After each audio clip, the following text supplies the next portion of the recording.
now we have Tarlak Singh Kundal, a Sewadar, which is a selfless servant of the community, representing Guru Nanak Sikh organization of the Tri-Cities. Our scripture says that God first created the light. From that light, He created the universe, including all human lives and other lives. Then it goes on to say, then how can anybody be good or how can anybody be bad? So everybody is equal, born on this earth. So keeping that in mind, I would like to say the typical Sikh prayer in my native language, Punjabi.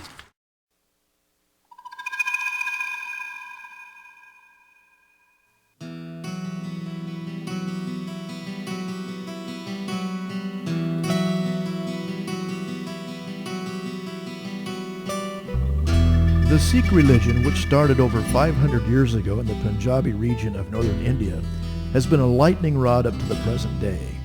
Like Buddha and other Hindu reformers, their religious revelations have gotten them in trouble with Muslims by promoting women as equal to men, and with Hindus for not submitting to the authority of the Hindu priests. While Europe was going through the Reformation with the likes of Calvin and Luther, India was struggling with a Reformation of its own. What started out as a movement of Hindu dissenters should be commended for its revolutionary belief in one God and the denouncing of the caste system and idol worship. Guru Nanak in the 15th century was the first of 10 gurus, from which comes the sacred writings of the Sikhs, the Adi Granth. Now these people have suffered greatly at the hands of Muslims and Hindus both. Their last guru, who compiled the collection of the writings of the Granth, was killed by the Muslim emperor in typical Muslim fashion.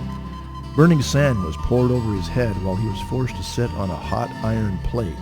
He was finally drowned in the river Ravi after he'd been dipped in scalding hot water. This, of course, inflamed the once peaceful Sikhs into a militant force that rallied around the event of their religion's first martyr. The Sikhs believe in the doctrine of karma and rebirth, reincarnation, like Hinduism. They reject the Jewish and Christian doctrine of resurrection, heaven, and hell.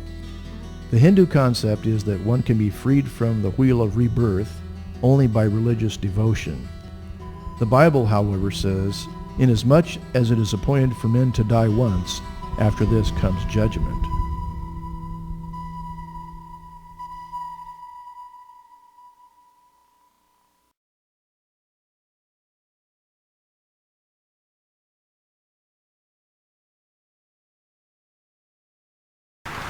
Representing the Church of Jesus Christ of Latter-day Saints, we have Brent Pulsipher, who is president of the Richland Stake. Before I offer a prayer, it was interesting this morning as I looked through the mail. I pulled out our church news that comes from Salt Lake City headquarters, and one of the main articles that it talked about was confidence growing with Islamic relief, and how the church works very closely with the Islamic Relief Fund to support and respond to situations such as the flooding in Pakistan. Now let's not be deceived by Mormon generosity.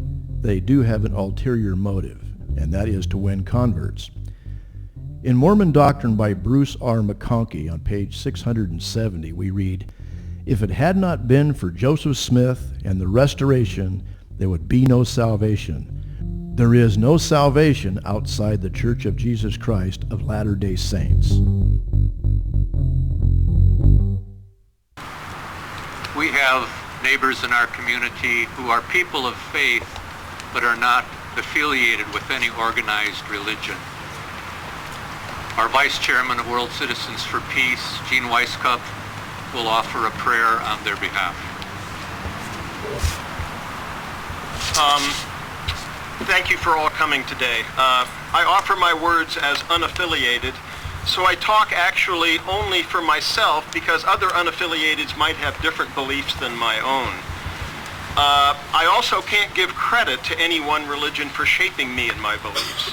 So please don't make assumptions about what I believe, my convictions, or the holidays I might celebrate, or the rituals I might follow. It's just me. People of faith. What does that mean? Some people have faith in a God. Some have faith in a religion of science.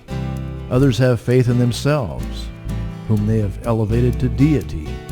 In the Bible we read, "You believe there is one God. You do well, even the demons believe and tremble."